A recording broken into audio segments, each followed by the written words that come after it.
Olá pessoal, hoje nós vamos falar sobre listas encadeadas. Bom, nós vamos apresentar aqui 4 casos de listas encadeadas. A primeira é a lista simplesmente encadeada, a segunda lista com descritor, depois lista encadeada e por último lista circular. Bom, o que é uma lista simplesmente encadeada, né? Nós temos um desenho aqui nos mostrando como que seria a estrutura dessa lista, tá? Nós temos aqui esses quadradinhos aqui que seriam que nós chamamos de nós, são os nós das nossas listas, ok? Cada nó, né, tem aqui o nó x1, o nó x2, né, até o nó xn para n elementos na lista, cada nó possuirá um valor, então nós temos um valor que está armazenado naquele nó e ao mesmo tempo, uma referência para o próximo nó da lista. Ok? Bom, então, como que seria a representação do nó? A representação do nó seria essa daqui. Nós temos a informação, não é? Que é o valor que nós estamos armazenando naquele nó. E aqui, como nós estamos trabalhando com C#, vamos falar que vai ser uma referência, então, para um próximo nó, ok? Bom, para que essa lista funcione, nós vamos precisar primeiramente de guardar uma referência para o primeiro nó dessa lista, tá? Então, nós vamos precisar então de uma variável primeiro, não é? Essa variável primeiro, ela vai referenciar um nó, não é? E a partir do momento que ela referencia o primeiro nó, esse primeiro nó referencia o segundo, que referencia o terceiro, e assim sucessivamente. Bom, se a nossa lista tiver então 2 elementos, como ficaria? Nós vamos ter primeiro, que vai apontar para um nó, ele tem aqui a informação 37, por exemplo, pode ser uma lista encadeada de inteiros nesse caso aqui, e depois nós temos a referência próximo, que aponta para um outro nó, e este nó tem valor 59, sendo que o próximo dele não aponta para ninguém, ok? Este não apontar para ninguém, nós vamos guardar um valor nesse atributo próximo aqui, e esse valor, então, vai ser null, ok? Este valor aqui vai ser null em C#. E no caso de lista vazia, logo o primeiro elemento já é null, ok?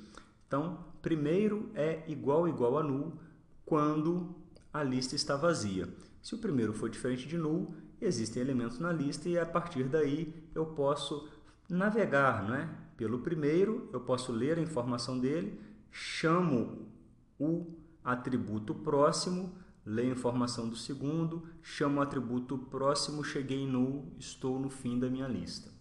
Ok? Note que nós vamos ter 2 objetos distintos. O primeiro objeto vai ser o nó e o segundo vai ser o objeto lista, não é?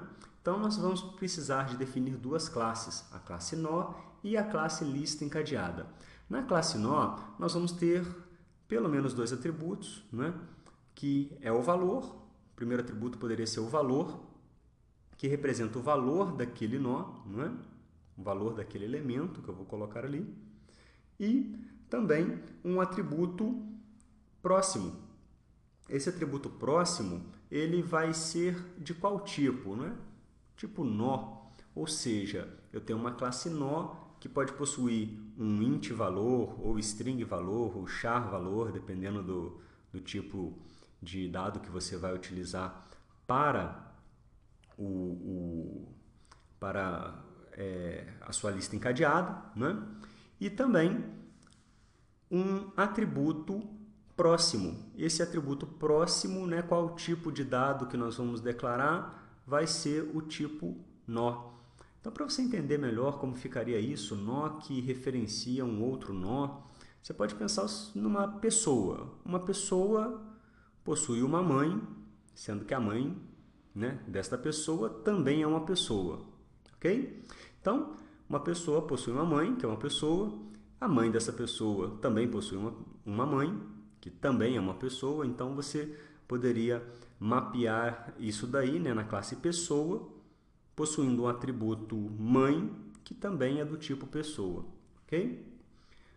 No caso da nossa lista encadeada, né, quando você não souber mais, não existir mais um próximo elemento na lista, é só você colocar que próximo é igual a nulo, ok? E precisamos também da classe lista encadeada. Essa classe lista encadeada, ela vai possuir no mínimo, né, porque ela pode vir a ter mais informações, mas no mínimo ela vai possuir uma referência para o primeiro nó da lista, ok? Bom, temos também as listas com descritor, né? Quando você vai utilizar a lista com um descritor? Bom, algumas vezes pode ser necessário, não é? Ou pelo menos interessante, você dispor de outras informações sobre a lista, não é? Alguns exemplos, não é? O endereço do último nó da lista, não é? Ou o número de nós que você tem na sua lista, né? Qual o tamanho da sua lista, né? E aí, nesses casos, a classe lista ela poderia ser representada dessa forma que nós temos aqui, ok? Então, a nossa lista ela possui o descritor, que aponta para o primeiro, para o último nó, e nós temos aqui o tamanho da nossa lista, ok? E aqui, então, teria os nós, um apontando para o outro, sendo que o último referencia quem? Null, ok? Então, o conjunto desses dados, né, sobre a lista é chamado de descritor da lista, ok? Bom, temos também as listas duplamente encadeadas. Nessas listas, cada nó vai possuir então duas referências, não é? Uma para o nó anterior e a outra para o nó seguinte, ok? Então, nós temos aqui, por exemplo, os descritores, né? O primeiro e o último elemento da lista, né? O tamanho da lista, esse daqui é a parte do nosso descritor.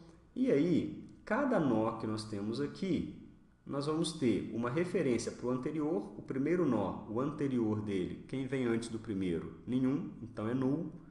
Temos aqui o valor do nó e este nó vai apontar para o próximo nó, ok? Bom, então temos aqui uma referência para o nó seguinte e esse nó seguinte, o anterior dele é este e o próximo, o seguinte, é este, ok? Então, esse tipo de lista é interessante para quando você quer navegar nos dois sentidos, não é? Por exemplo, você quer ir do primeiro ao último, ou do último ao primeiro, ou por algum motivo, às vezes você precisa inserir um elemento no meio dessa lista, dependendo do algoritmo que você usar, tudo pode te facilitar, ou da regra de inserção, como que você vai trabalhar, né? Então, tem algumas aplicações possíveis para esse tipo de lista, tá?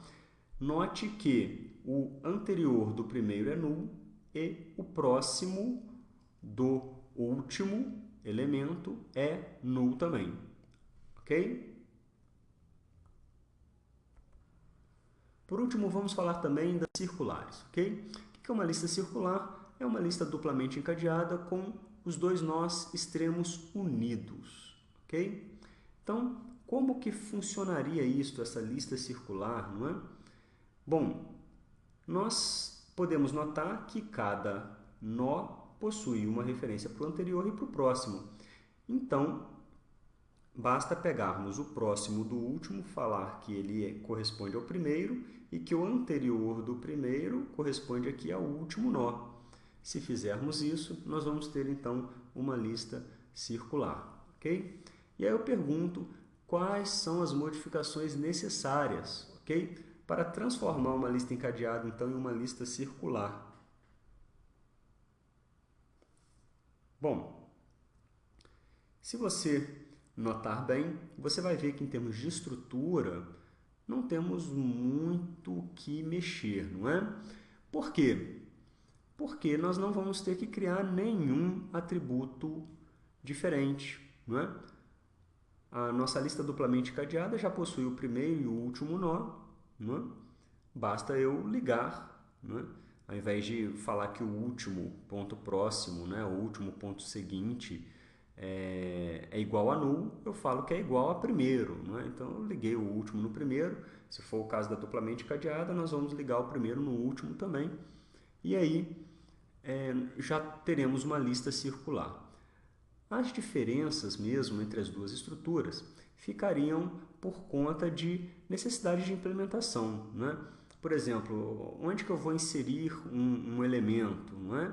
Na hora que eu for inserir um elemento na lista, eu vou ter que fazer um trabalho, não é? De inserir um nó, por exemplo, ao final da lista. Eu vou ter que fazer um trabalho de este nó aqui passar a referenciar o próximo nó passar a referenciar o primeiro. Então vai ter pequenas alterações aqui nos algoritmos, né? Mas na parte de inserção, remoção de nós e eventualmente também de navegação na lista, né? Porque você vai poder não chegar simplesmente ao final da lista e parar, você pode voltar para o início, né? Então, com relação à parte de inserção de nós, como que isso vai funcionar, tudo mais, nós vamos deixar para a próxima aula, tá? Onde nós vamos implementar então uma lista simplesmente encadeada em C#. Até lá!